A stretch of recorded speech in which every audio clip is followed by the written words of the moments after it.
जय हिंद। देखिए, भारत और नेपाल के रिश्ते अचानक से इतने बिगड़ते क्यों जा रहे हैं, और भारत नेपाल के लोगों को ऐसा क्यों लग रहा है कि भारत उनकी जमीन कब्जा कर रहा है, और चाइना कैसे नेपाल को अपने इन्फ्लुएंस में करते जा रहा है, और केपी शर्मा ओली किस तरह से इंडिया और नेपाल के रिश्तों को बर्बाद कर दिए, इसको एक एक करके डिटेल से हम लोग समझते हैं।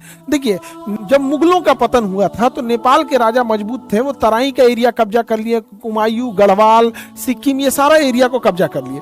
लेकिन अंग्रेजों ने जब इस पे आंग्ल और नेपाल युद्ध किया 1814 से 1816 के बीच में, तो नेपाल के गोरखा शासकों को पीछे हटना पड़ा और उनको ये जमीन वापस करनी पड़ी अंग्रेजों के साथ। हमारा तो सत्ता उस समय गिर चुका था, यहाँ पे मराठों की भी हार हो चुकी थी। 1761 के पानीपत के युद्ध के बाद मराठों का पतन प्रारंभ हो गया, इधर मुगल खत्म ही हो गए थे।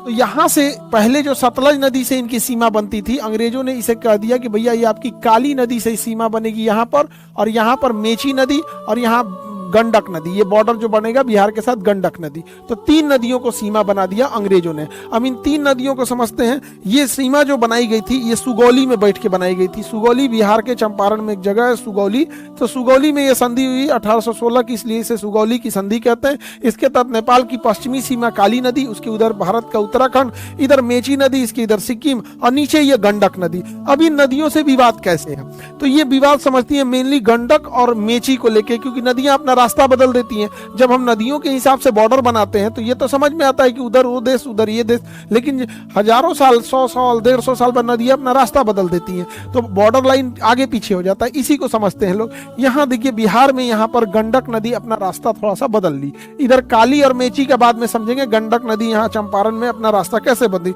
सुगौली की संधि के तहत 1816 में जो संधि हुई थी, इसमें गंडक नदी को हम लोगों ने बॉर्डर माना था। नेपाल में इसे नारायणी कहते हैं, नेपाल के लोग गंडक नदी को नारायणी कहते हैं, और इंडिया के लोग इसे गंडक नदी कहते हैं।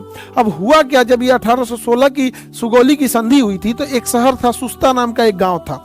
अब नेपाल चूंकि छोटा एरिया है, उसके पास खेती के लिए ज्यादा जमीन है नहीं, तो उसके लिए छोटे छोटे गांव भी बहुत मायने रखते हैं। तो सुस्ता नामक जगह था जो नेपाल को था। अब इस गंडक नदी के इस साइड में नेपाल है, और ये सुस्ता विलेज है, ये नेपाल के पास था और इंडिया के पास नहीं था। ये बॉर्डर बनाई थी नदियां।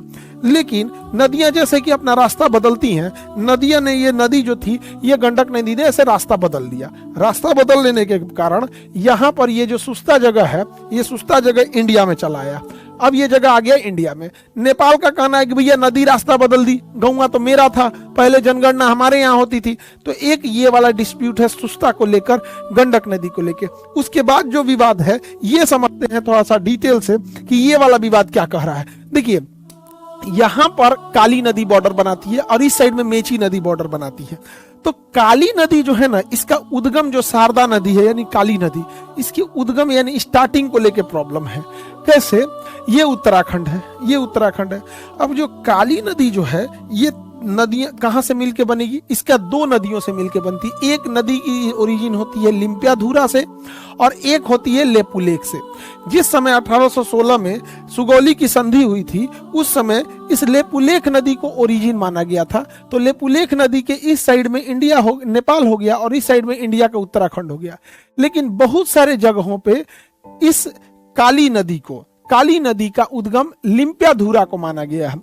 अब देखिए प्रॉब्लम कहां से आएगा। इंडिया कहता है कि लेपुलेख से है, इसलिए लेपुलेख के उस साइड में नेपाल और इस साइड में कंप्लीट इंडिया हो जाएगा। लेकिन इंडिया को लेपुलेख की बहुत ज्यादा जरूरत है।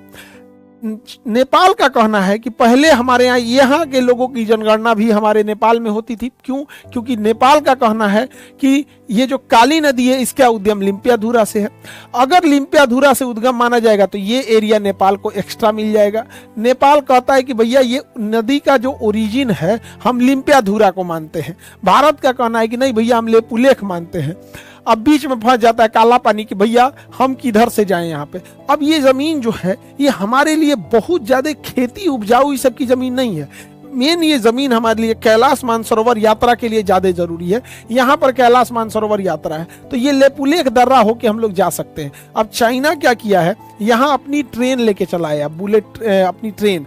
तो अब हम लोग अगर वहाँ रास्ता नहीं बनाएंगे, अगर हम वैसे ही छोड़ देंगे, तो युद्ध की स्थिति में हमको कोई एडवांटेज मिलेगा नहीं मिलेगा वहाँ पर। इसलिए भारत ने यहाँ से सड़कें बनाना चालू किया और लेपुलेख तक 80 किलोमीटर तक की सड़क बनाई। जैसे सड़क बनाया ना, तो नेपाल इसका विरोध कर रहा है, कह रहा है कि ये तो गलत है, काला पानी मेरा है, लिम्पियाधुरा मेरा है, लेपुलेख मेरा है।